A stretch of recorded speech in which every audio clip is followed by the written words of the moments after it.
Hey folks, welcome back to the Into the Storm Leaders podcast. We're glad that you tuned back in for this episode. Today's a two-parter. It's about the wheel of leadership, as we've called it here at Culture Shock. By no means is it all-inclusive of the many characteristics and qualities that make up an effective leader, but it's a dang good start. So what I would encourage you to do, use this as an opportunity to take an inventory, an honest self-assessment of the areas that you feel are strengths and the others that you probably need to put a little bit more focus or attention in order to level up your leadership and become somebody else's peak leader. In this first episode, we're focusing on setting vision and day-to-day leadership. For episode 2, we're talking more about positive accountability and driving engagement in your team. There's 12 characteristics in total. We'll add a little bit of context to each one of them. We didn't try to reinvent the wheel with any of these. We kept it simple, but wanted to add some context so that way you could take something actionable from each one of these to become a better leader today. Hope you get something out of this. As always, let us know if you have any feedback. And if you want to get a downloadable version of this coaching driver, find it in the description wherever you're watching or listening to this episode of Into the Storm Leaders. Welcome to Into the Storm Leaders, the no BS podcast that ignites leadership potential and sparks innovation in the ever-evolving business landscape we all work in. I'm Joe Jurek, your host and catalyst for growth, joined by my co-host and Culture Shock senior coach, Pete Hansberger. Together, we embark on a journey to uncover the strategies, mindsets, and actions that drive truly exceptional leadership and winning culture. Whether you're an emerging leader looking to level up in your career or an accomplished executive seeking fresh perspectives, join us as we uncover inspiring stories and thought-provoking insights from proven leaders and share practical takeaways that enable courageous leadership. Get ready to charge into the storm and become a catalyst for better workplace culture. Well, here we are, Pete. We've got a few of these under our belt. Welcome back, folks, to the next episode of Into the Storm Leaders. Welcome back. Feels good to be back. We've got a little bit of a new look with the headphones on. I know. We're figuring some things out, learning as we go. Sounds like there's a reason that people wear headphones when they're podcasting. Yeah, the sound quality, at least to us, is significantly better. And Joe even ordered orange top of the strap for the headphones. So we're on brand here, folks. That was the idea. That was the idea. Pete, it's been a little bit since I've seen you. It really has. Yesterday, first day back in the office, was out of town last week, getting a little bit more cultured, working with a client in Mexico. So it was an awesome experience, a lot of travel, 3 flights to get there each way from the Midwest, but really rewarding work, really good people that I worked with, and was in a manufacturing plant for 2 straight days working with plant leadership, and had a good time, challenging environment, challenging team, but a team that really cares, and that's energizing, regardless of the jet lag or anything like that. When you work with a team that you can tell, especially leadership, cares a lot about the success of the plant, the success of the team, but even how people feel when they show up to work, it's a cool place to be, and that's what I felt last week. For sure. You were sending me some pictures and stuff. It looked cool. I was expecting to see you like running with the bulls, and you didn't get that far, but tell us more about where in Mexico you actually were, and then you shared with me some cool things about that city.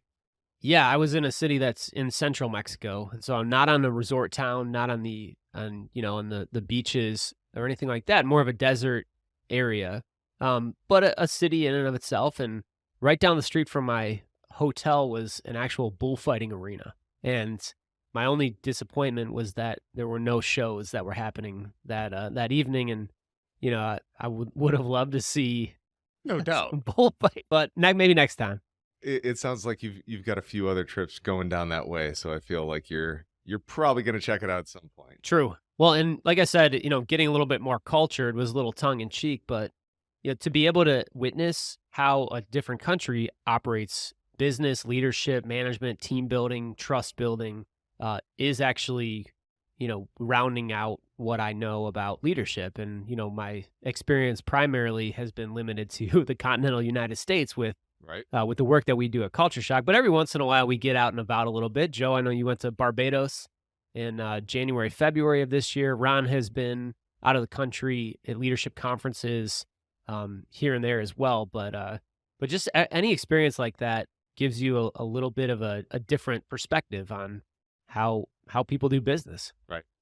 And kind of reinforces that a lot of this stuff is universal, right? Absolutely. There's Most, some nuances, and there's some interesting things culturally to discuss related to use of language or use of tone and body language and things like that. And, some subtle differences in terms of what's important. But the majority, building trust, communicating effectively, holding people accountable in a positive way, everything we talk about within its leadership all applies regardless of where you go. And you experienced that in Barbados too, right? oh, for sure. For sure. And with that, we had people from all over the US that came in for that conference, and from actually Europe and all over the place.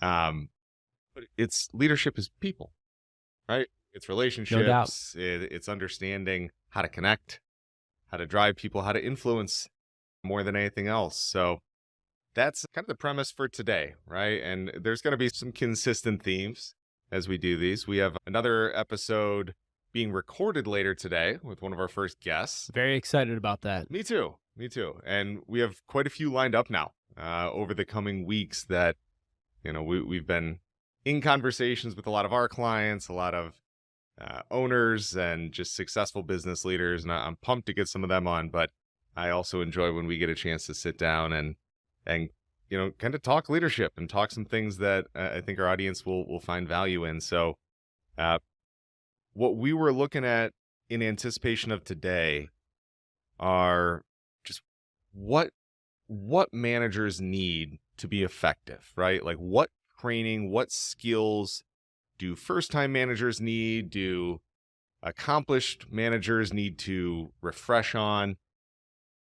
We ask a lot of people, pretty much everyone we come into contact with, what does your peak leadership experience look like? Because through that exercise, we find out what are those characteristics, what are you striving to emulate, and where are the areas that you need to work harder on. And through asking a lot of folks that, whether they be coaching clients or connectors, friends, just people in the network, and those that we're working with all the time, we've been able to take, well, actually you were able to take, and you introduced me to this, and we're rounding it out when I first started here, but there's this coaching driver called the Wheel of Leadership. Can you talk about that a little bit more? And we'll dig into this a little and talk about the different components that make it up. Absolutely. And I was just listening to the episode with you and Ron yesterday, and you were talking about peak leadership experience. And we've mentioned that probably on every episode so far. And, to define that a little bit, in case anybody's never heard that phrase or term, not to be redundant, but, I think of peak leadership when I think of who's the best leader that I ever worked for, and it could be a job that you had. It could even be a teacher in school. It could be a coach that you had in an athletic sense. It could be a theater director if that's something you're interested in. If it could be a band leader, Older sibling, an relative. older sibling, yeah, absolutely. But really, who provided you the best leadership experience you've ever had? And it must have, driven you to accomplish more, changed you potentially for the better in some way.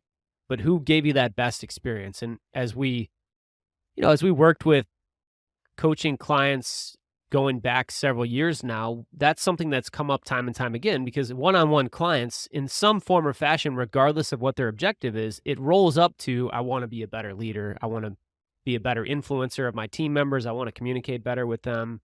I want to be somebody that's more well-respected, somebody that helps drive performance and accountability.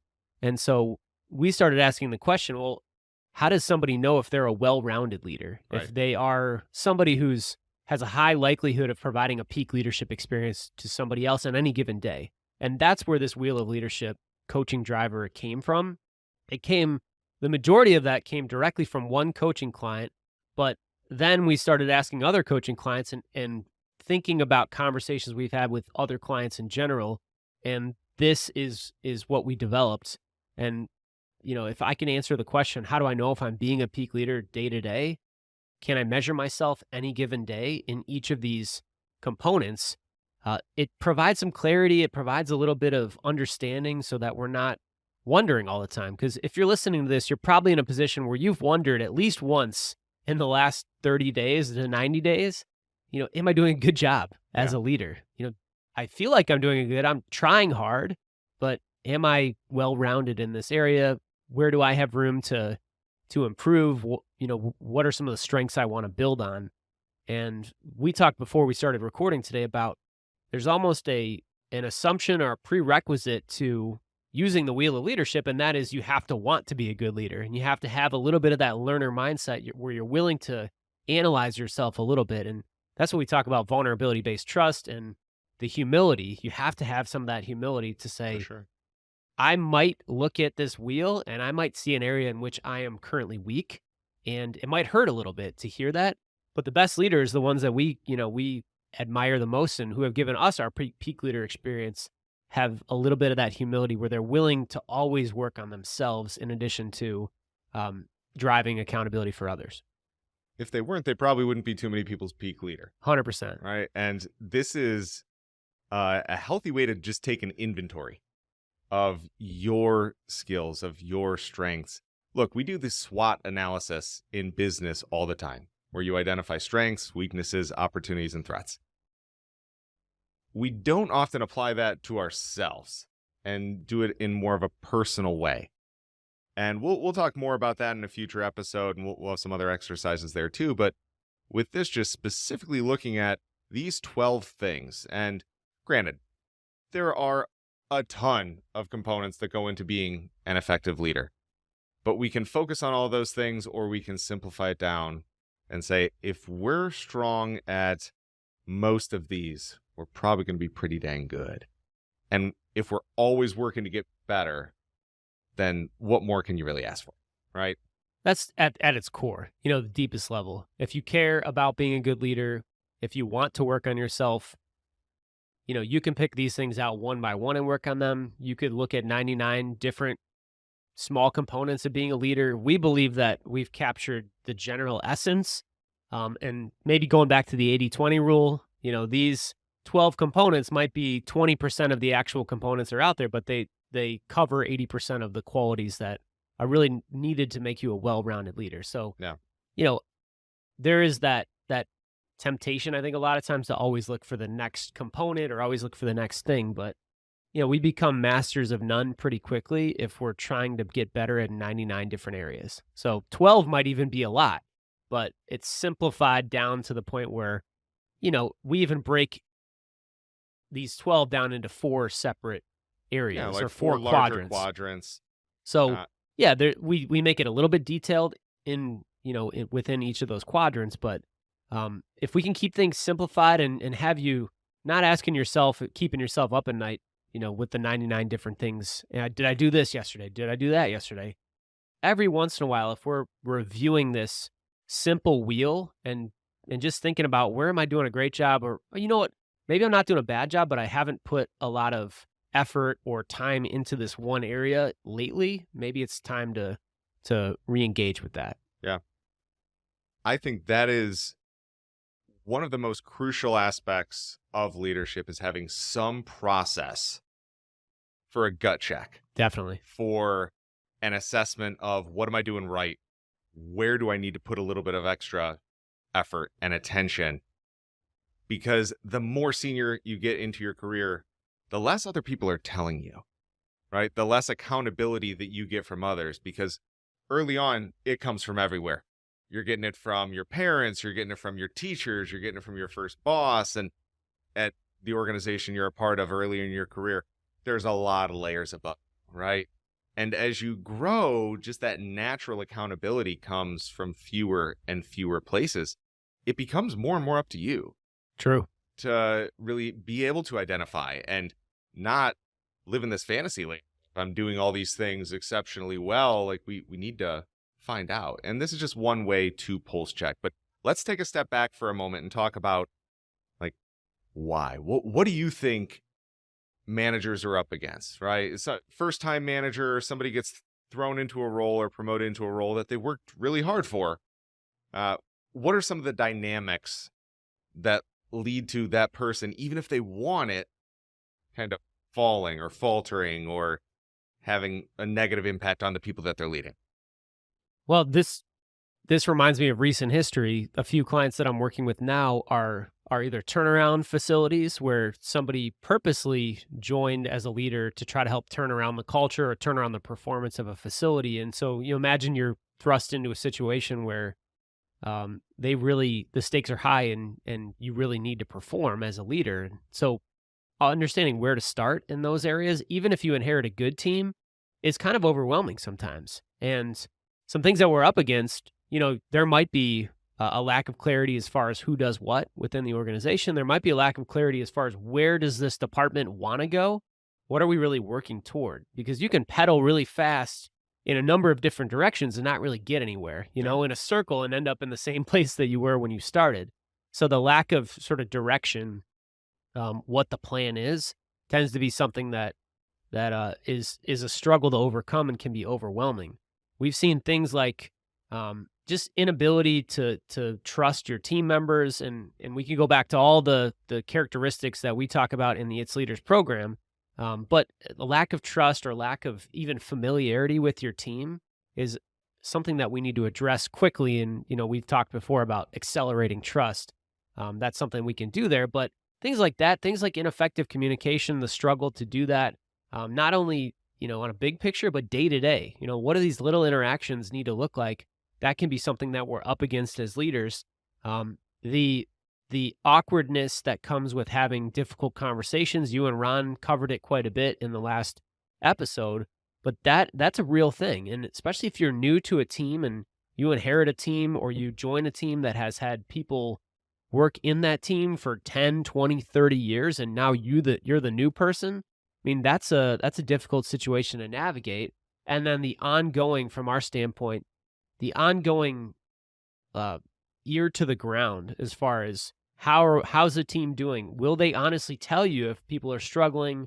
Can you have the awareness, both self-awareness and situational awareness, to know if things are going well, things are not going well, and then work on that? So those are a few things that, in my opinion, you're up against, whether you're a brand new leader in a team, whether you've been in a team for a while, whether you're starting a new team. I'm curious to hear your thoughts, though, too, as far as coming into this. Where are some of the pitfalls or some of the struggles that feel like an uphill battle? I feel like many just don't know what they don't know, Great right? point. And while many of us are fortunate enough to have had that peak leader experience and someone who served as the model for what right looks like, and not just from the business acumen and understanding the ins and outs of the type of work that you do, but also the connection piece, the how to motivate and inspire piece, and how to be process driven, and all these sort of different things that are balled up together. Now, there's something to be said about that. And we often talk about there's this kind of debate. Do you learn more from your peak leader, or do you learn more from adversity and a tough situation, somebody who you work for and it causes you so much pain, so much angst that you're like, ooh, that's going to stick with me. I'm going to do the exact opposite when I become a manager one day.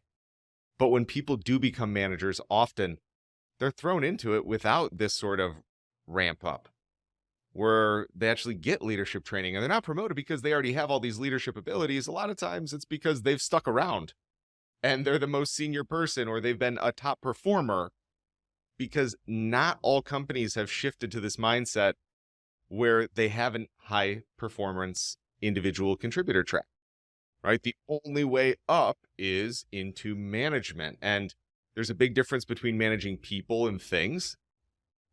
Often, folks aren't really cut out for leadership, or it seems that way because they've just not been armed with the right tools and skills. Yeah, maybe you can manage your own schedule really well, but managing the schedule of 6 other people, that's a whole different ballgame. It gets dicey, right? It does change things quite a bit because the human factor is involved, and what a variable.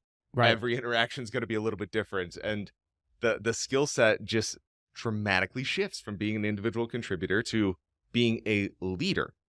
Well, and that's 90% of our clients, I think, that I work with.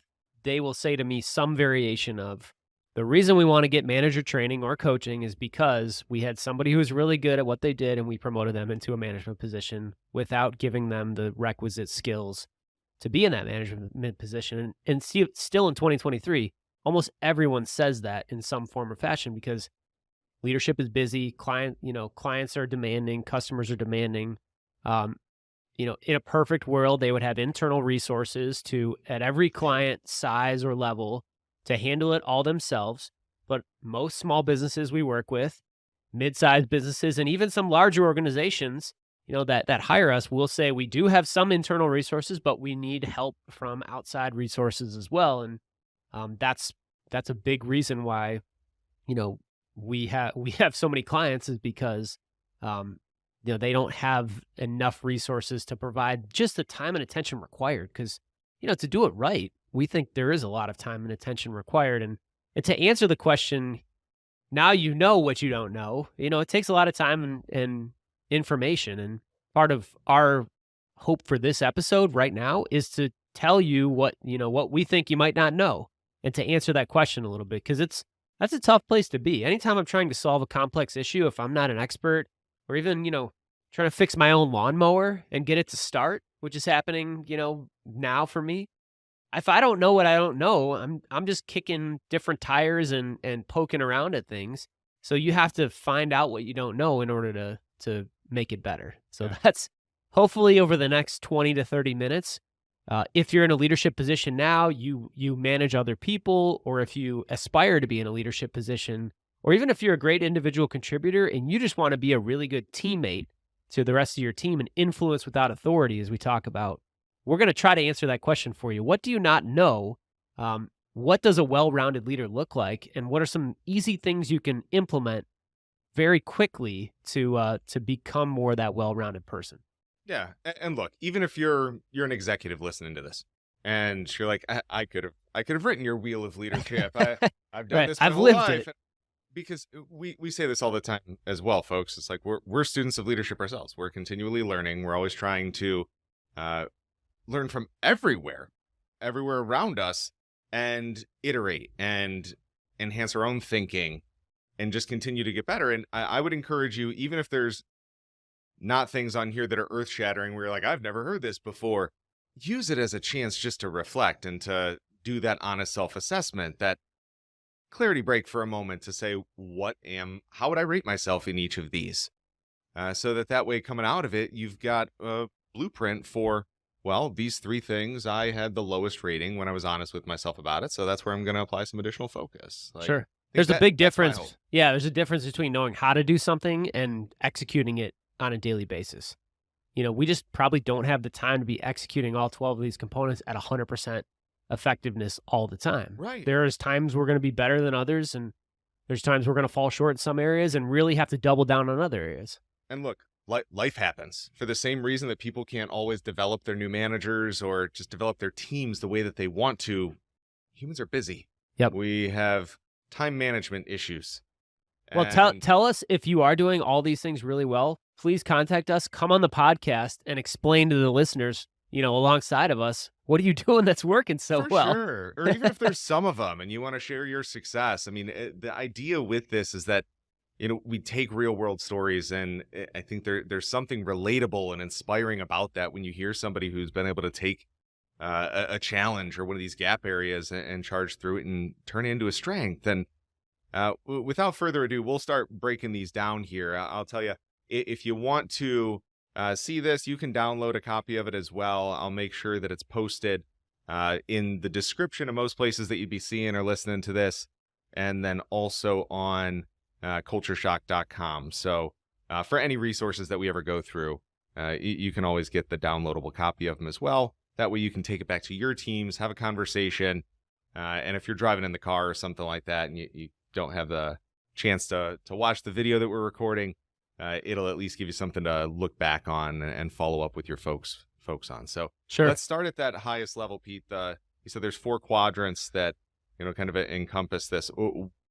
Start with number 1 and just take us through, and then we'll dig into each a little bit further. Absolutely. So the 4 quadrants here, in terms of, at any time, am I a well-rounded leader? Number 1 is that I'm providing clear vision for my team, my department, my entire organization. If you're the boss, you're the CEO. It could be for your family if you want to think about this in a personal context. Sure. Quadrant number 2 is the day-to-day leadership. So if we have the vision taken care of, people know where we're headed, to the best of our ability, and of course that can change as well over time. But we want to understand, what I need to be doing on a day-to-day basis, the right habits, behaviors that I am employing each day and each week. Number 3 then would be the positive accountability quadrant, and we've talked about this quite a bit. We always somehow get around to positive accountability in almost Comes up any a lot. leadership conversation. But that's in addition to, day to day, if we're providing the right behaviors and activities and habits day to day, are we holding people accountable? Because that is such a critical piece of leadership. And then quadrant number 4 is driving engagement. So people understand what the plan is, how they can execute it. We're doing the right habits and driving those habits day to day. We're holding people accountable in a positive way, having great conversations. We want to have our ear to the ground, understand what the pulse is of the organization, how the morale is doing, how engaged our team is doing, whether or not they're developing and being empowered on a regular basis. So we want to make sure that, that we are driving engagement of team members. So we can provide clear vision, day-to-day leadership, positive accountability, and drive engagement. That is a very well-rounded leader. Sure. And I see this as all of these are components of leadership, but with the vision, that's lead. With day-to-day leadership, there's going to be some managing in there. And then positive accountability and driving engagement, a lot of that is coaching. Right? Absolutely. It's the person who is driving your team, who is there to get better performance from them, to help open their eyes to things, help develop them, help them grow, and to really move the business forward, right? Which is the job of a coach. So leaders wear many hats, right? And I think we need to pick up and dust them off every once in a while, depending on the situation that we're in, because, like we said, this is not news to anybody listening to this. You know that there's a lot that goes into managing humans. So when we talk about clear vision, that first quadrant, let's dissect it a little bit further. There's 3 components of that. We'll Sure. break those down for us, Pete. 3 components here. Number 1, construct the plan.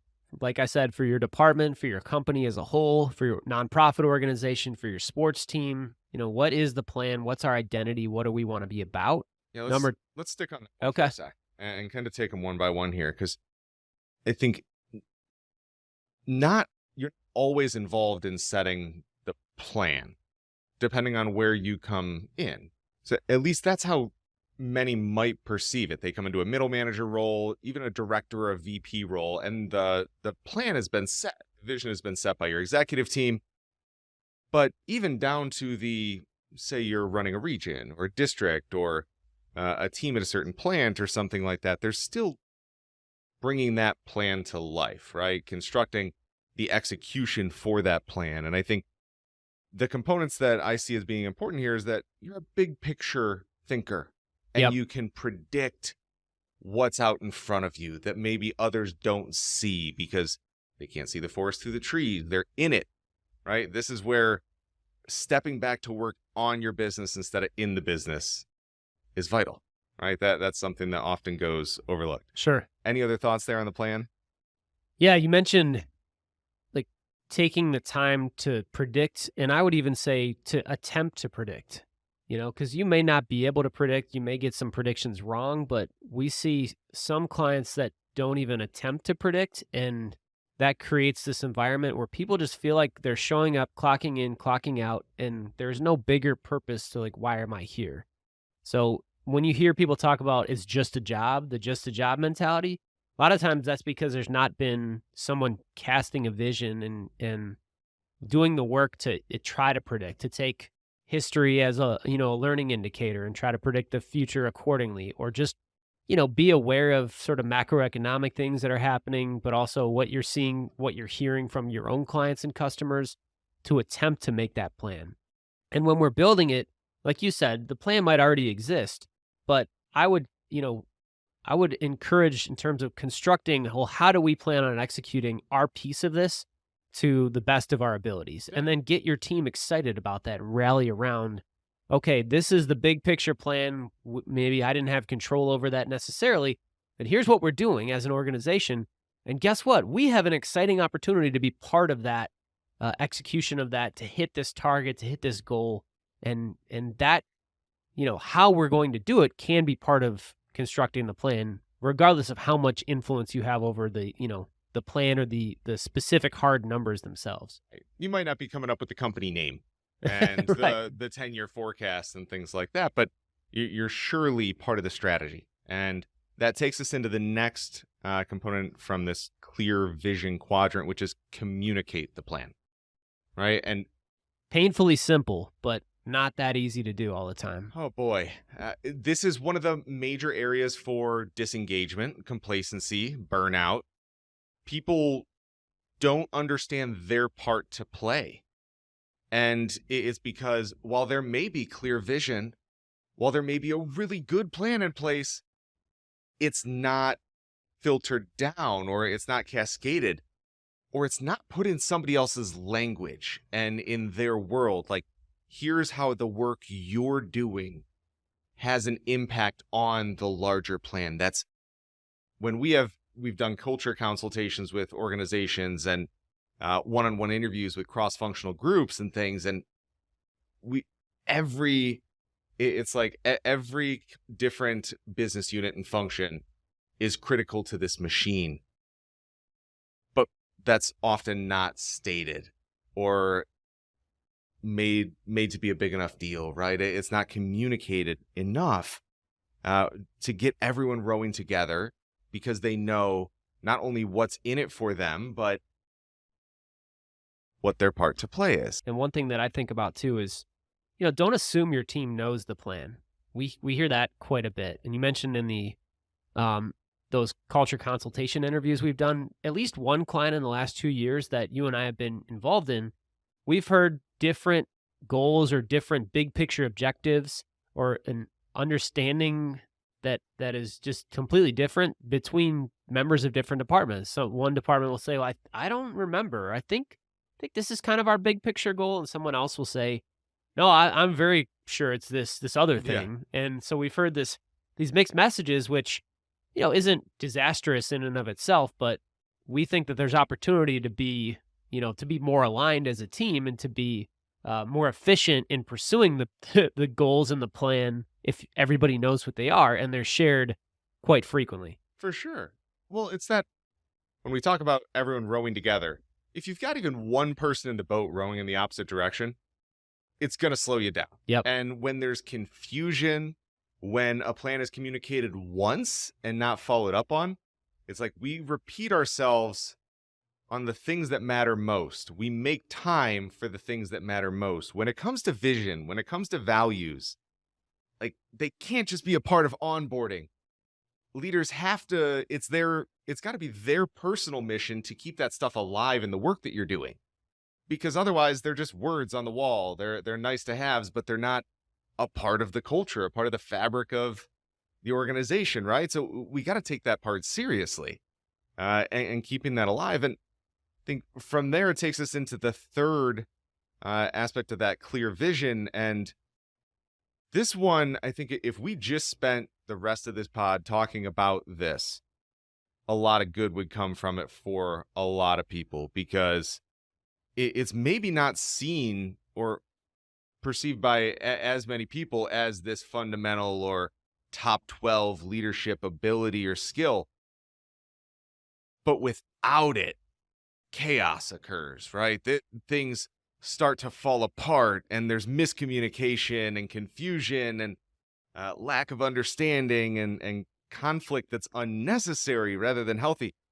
The third one is setting clear expectations. Yes, and I think what you said about onboarding is a great metaphor for the opportunity to set good expectations and continue that, or to let that fall off a cliff. If you do a 90-day or a 100-day onboarding program for a new employee, and then at the end of the 100 days, you just say, all right, your onboarding is complete. Good luck. And you let them be, that's failing them, and that's not consistently communicating the plan, but also clear expectations for them moving forward. And believe it or not, that happens a lot with, hey, I did my job. I checked the onboarding box. Right. Now it's, sink or swim for them. It's not my problem anymore. But if you want them to be successful and you want them to add value to the team consistently, we need to continue to set and reset clear expectations on a regular basis.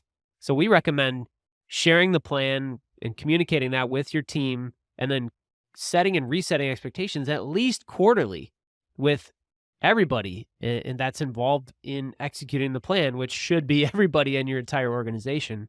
But as far as clear expectations, other things that I think about there are, in specific scenarios that come up time and time again, who does what? Who's expected to take the handoff from somebody to advance the project, to this point, at which point they hand it off to another person?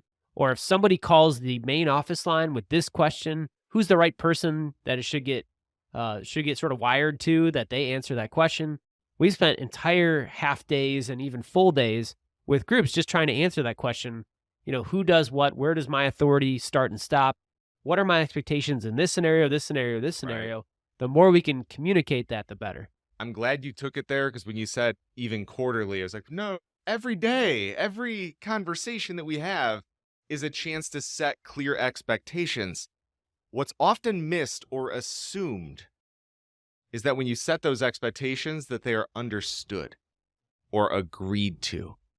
And the secondary piece of this, or piece that really makes it real, is confirming understanding or clarifying understanding. And look, I had a group in our program not too long ago, and we were talking about this in particular, and it's like, how do I do that without sounding like an a-hole?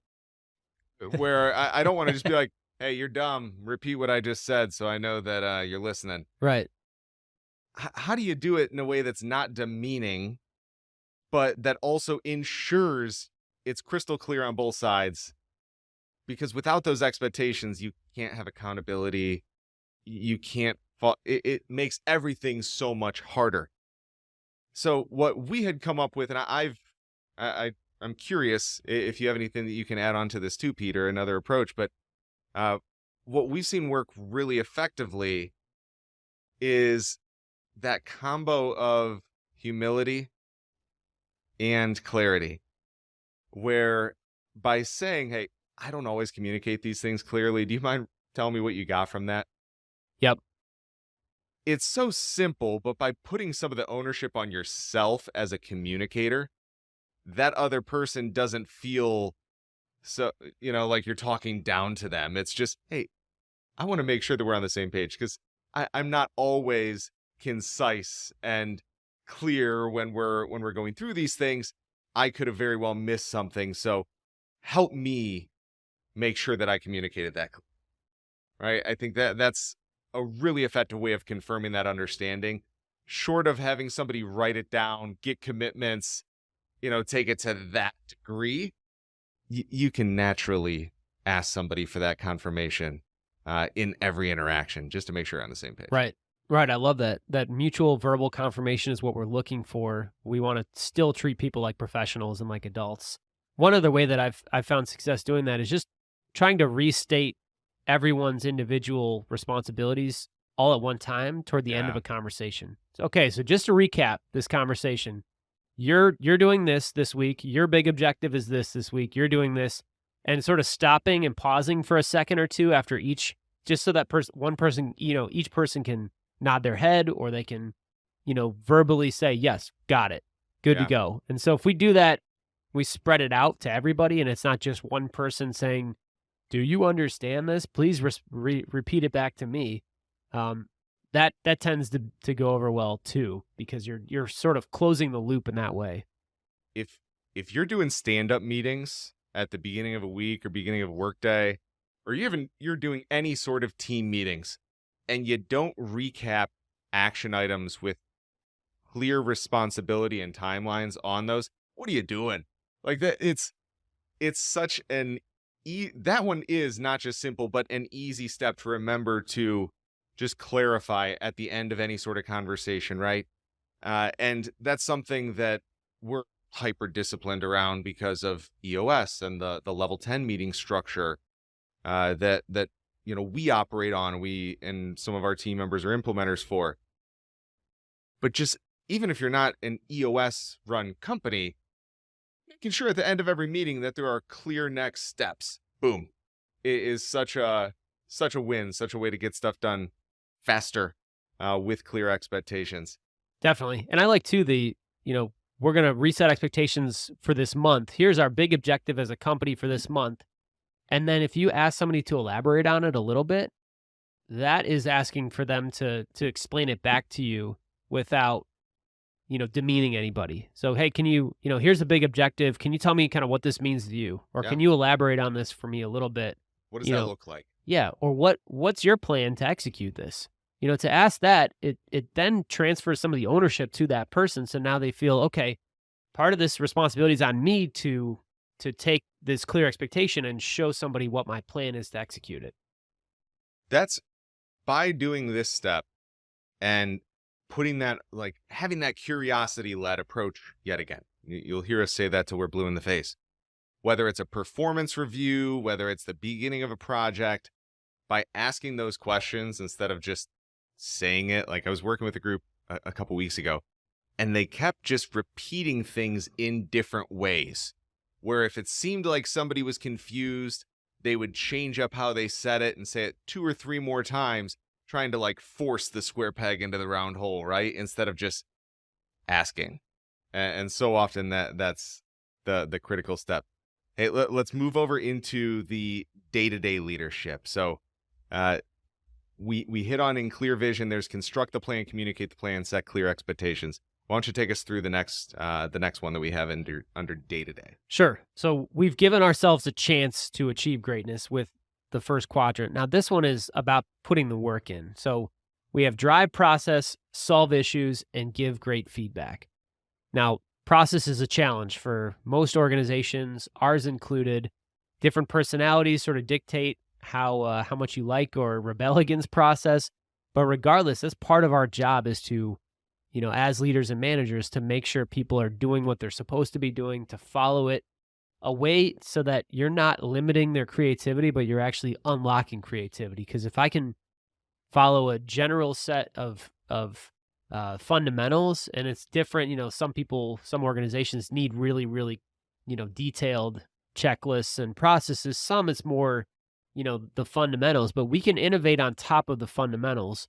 But we need to be really good at doing that and ensuring that people understand how critical it is that we follow the steps, because so much chaos revolves around not following the processes the way you need it.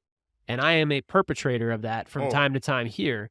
And it does slow things down. It causes more work for admin team and for operations team and for any other team if we individually are not doing our part in that way.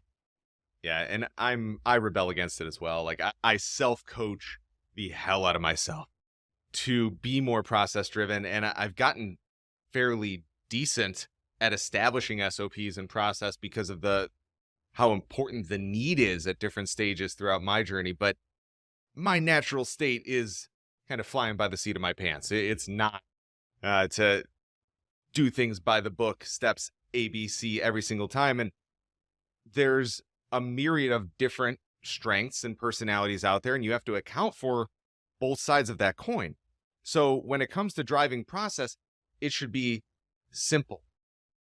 Simple, short, clear, easy to follow, with enough room for creativity on top of it. But that simplify aspect, the reason that process exists is so that way you don't have to figure things out from square one every single time. It's so it's scalable and repeatable. And we have to remember that, folks. Like I've heard the example a bunch of times about, when McDonald's was scaling. And if the food that they were making at every location was different, then you've got McDarren's and McDaniel's and McDonnie's across the country. And it needed to be the same.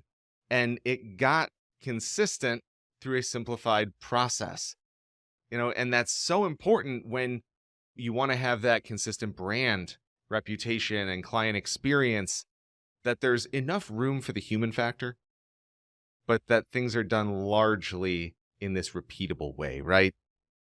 Yeah, and I think early on in the South, Kentucky McDonald's franchises were selling fried chicken And the people in charge of keeping the brand together would show up and just put their head in their hands, just freak out because they're What are not. you doing? Yeah, this is not what we do. This is not going to help us scale because now everybody's doing their own thing. Yeah.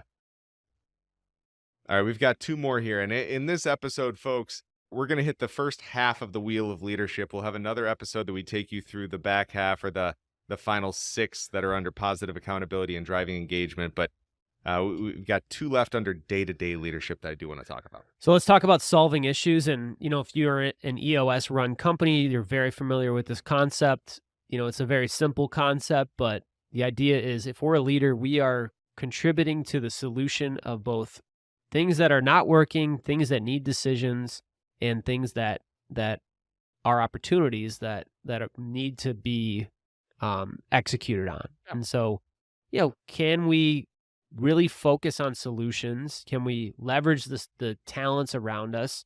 Do we have lists, or do we have a way to quantify what are we talking about at any given time? What are all the problems that need solved? What are the opportunities we're going after?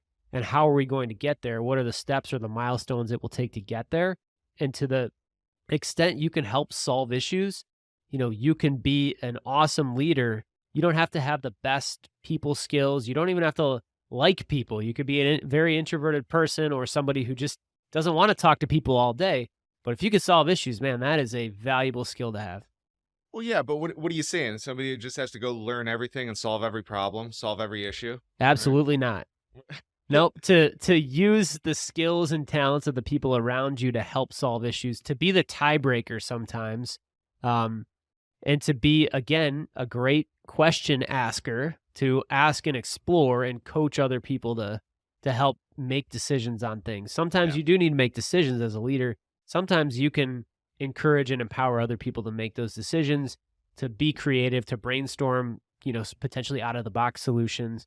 But at the end of the day, to make sure things do get solved and get done. Yeah. Sometimes it's as simple as solving the next step. Yep. Helping somebody else identify the next course of action, the next immediate thing that they can do to work towards a solve. And at times even holding back, right? We've talked about this before, where I think earlier in your career, you place more value by having all the answers, by solving all the problems. Later in your career, you provide more value by asking the right questions instead of having all the right solutions, where you actually hold back some of those solutions. And by asking questions from others, you pull that out of them. And sometimes you get to a better end product than if you just said, well, this is what we're doing, this is the way it is. And instead of having that tyrannical, authoritarian approach to leadership, you're giving room and space for others to think, to learn, to grow, and to figure shit. Yep. Right? Well, if you have a list of your storms, because we would consider issues to be storms, as we've discussed in the past, those things that we need to charge head on into to get through to the other side. If we think about that, then, that's an easy place to start. What are your current storms, and what are the storms that you see on the horizon in the near future? And then there's a bridge to day, making sure as we're working through them, as your team is working through these issues and these storms, giving them great feedback along the way. And that is the third component of day-to-day leadership. While we are driving process and people are following the process and they're potentially having ideas to innovate the processes, they're questioning the processes, while we're all working towards solving issues, we need to be giving consistent feedback along the way. And, Radical Candor is a big feedback tool for us that we really like, the challenging directly because we care about someone personally and showing them those two things in combination. But also, feedback is not just telling somebody something, it's also asking, back to that continuous method that we just want to talk about all the time, which is being curious and asking questions. We can give feedback by making statements and by asking questions. And at any time, to help somebody understand where they stand, are they doing a good job or not? That is a way we can provide day-to-day leadership, by giving them the feedback and Right. asking them what they think as well. We suck at that one. I know I've gotten some horrible feedback, not just about horrible performance, but just it delivered in just horrendous fashion. I've also delivered it in horrendous fashion. The best feedback has three components. It's a connection to the person you're giving it to, belonging, that they feel they're a part of something bigger, and high standards, where you're pushing them to reach higher and not settle with mediocrity. And you can so often do that if you've set the right expectations in the beginning by simply saying, how do you think you're doing here? That almost sounds magical, what you're saying. It almost sounds that would be magical in Yeah. terms of if you could accomplish those three things. It's been deemed, and people might have heard of this one before, right? It's been deemed magical feedback because there was this study that a lot of major universities, I think Yale and Stanford and a few others, did this study in school systems where they wanted to find the most effective way for delivering feedback. And when I say most effective, I mean the way that would encourage the receiver of that feedback to go back and apply more effort to the work to try to do better. And what they found is when it had those three components, connection, belonging, and high standards. And I believe that it was actually phrased something to the effect of, I'm giving you this feedback because I have high expectations for you and I know you can reach them. Yep. I think that was as simplified down as it got. Sure. I'm giving you this feedback because I have high expectations for you and I know you can reach them. Sure. And making them feel along the way like they do belong there. You know, Yeah. You're not here by accident. This wasn't a mistake that you were put into my class. If you're a teacher saying that to a student, to be able to imply that and make them feel those three things, that they increase the students that wanted to go back and change their tests, make additions or revisions to their papers, do better the next quarter. It increased that by something like 300%. Yeah. Compared to the control group where, students were just told the usual, no, this is wrong, this is wrong, this is wrong, this is wrong. You need to fix this, without the additional components. And it doesn't cost anything extra, and it doesn't take much more time to achieve those three things. You just have to intentionally do it. And that, we would consider that great or magical feedback. For sure. So we're halfway through it. There's another thing taking shape as we lay these out, folks, because you've heard us now say positive accountability is a thing. And believe me, we're going to open this up in tremendous detail. We feel like it's one of the largest gap areas is having difficult conversations, holding people accountable, giving criticism. New and existing accomplished managers all deal with this.